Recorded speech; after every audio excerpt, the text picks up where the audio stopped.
The English Premier League is about to begin this Friday at Old Trafford with Man United against Fulham, and it's the start of a brand new season, the 24-25 season, so that only means one thing: it's time to get some predictions in and see what is going to happen.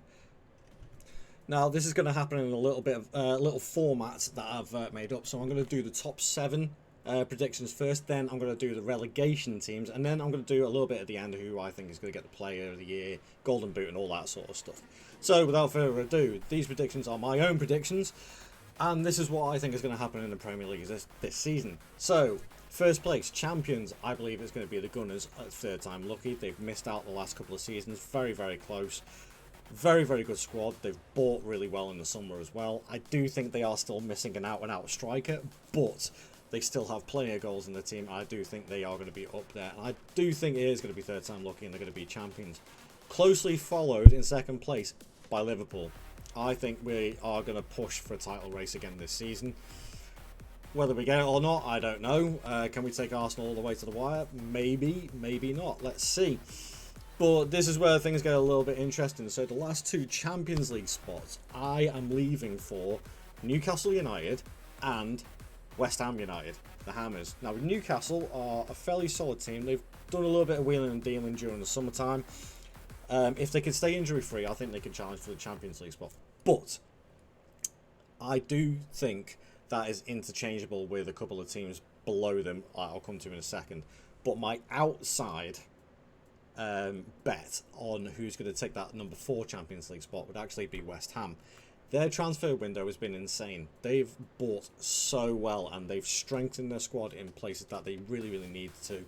I do think they stand an outside chance of qualifying for the Champions League. Which brings me on to the Europa League spots. So you get 2 Europa League spots this season. Although that could change depending if one of the British teams win the Champions League. But as it stands at the moment, I think for 5th and 6th, it's going to be Spurs and Chelsea. But as I say, I do think that could be interchangeable between West Ham and Newcastle as well. Very difficult to call these 2 spots for the Champions League and 2 spots for the Europa League. But Spurs, again, I think have had a reasonably decent transfer window. They've done a good bit of business. A year under Postecoglou now as well, so the players have got used to the system. I think that there'll be a little bit more of a threat this season. And the fact that they bought Solanke as well, they needed a goal-scoring striker. Whether he is that or not, I don't know. But I think he's somebody that Postecoglou can use in that system and bring other players into the game. Chelsea, on the other hand, seems to have an NFL squad. And Todd Bowley seems to be taking that Americanism to the next level with 7 goalkeepers and 20 million centre-backs and 30 million central midfielders is ridiculous. And I do think they will get punished in a couple of seasons' time. But at the moment, it's highly entertaining to see all these players in this squad and wondering where the hell they're all going to fit in along with a new manager. But I think once he gets them ticking, there is a lot of talent in that squad, and I do think they'll end up in a European spot. Not Champions League, I think it is going to be Europa League. And again, for position number 7, I think another team that is going to be pushing for the Europa League, Conference League area is going to be Man United. They've signed a couple of decent players already. Unfortunately, injuries have struck. But it also looks like they're going to sign Mazraoui and De Ligt at some point this week as well. Good strengthening of the squad.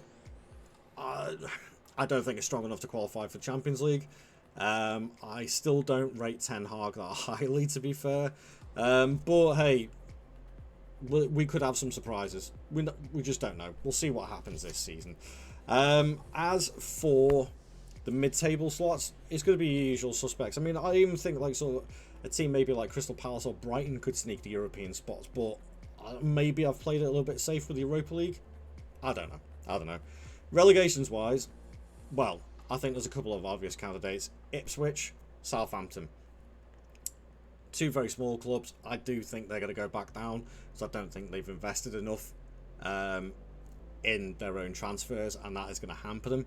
But this one may surprise you a little bit, but I actually think it's going to be between Everton or Man City for relegation this season. And the Man City one, it all comes down to that trial in November for the financial irregularities.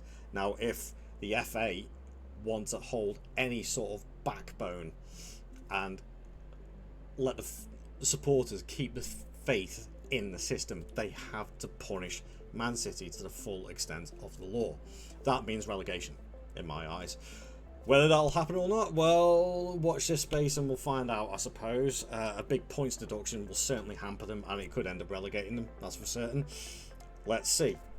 Now, just to top things off a little bit, Player of the Year, I think, is going to be between Haaland or Salah. I think Salah is going to have an absolutely blinding season. He's looking really fresh and fit during pre-season, and quite rejuvenated under Slot as well. Haaland, I think it goes without saying, he'll just continue banging goals in left, right and centre, which leads me on nicely to the fact that he probably will win the Golden Boot. That being said, though, if Chelsea manage to sign somebody like Victor Osimhen, we could have a contender. We could have a little bit of a battle here who's going to get the Golden Boot. Who knows? And finally, my choice for Young Player of the Year, and I think this player is going to have a standout season, is going to be Harvey Elliott at Liverpool. I think under Slot, he is exactly the sort of player that Slot likes to use. He's got the youth, he's got the technical ability, he's already showed that last season. I think he could end up having a really, really good season this season. Fingers crossed that he does. So, there we have it. That's my predictions for the Premier League this season. A couple of out there sort of predictions, but hey, stranger things happen. It's football at the end of the day, so you never know what's going to happen. So, if you agree with me, if you disagree with me, please leave a comment down below. Let's have a little chat and a discussion to see where it goes. I do like a bit of debate on like sort of who's going to finish where. And please leave a like on the video, subscribe to the channel. There's loads of Football Manager 2024 content on here, and as we go into November, there will be Football Manager 2025 content coming out as well. So yeah, go and check out the videos. I've left a couple of links at the end of this video. If you want to have a crack at one of the series that I've done, please be my guest and have a look at it. Thank you very much for watching. I'll see you guys later. Ta-ra.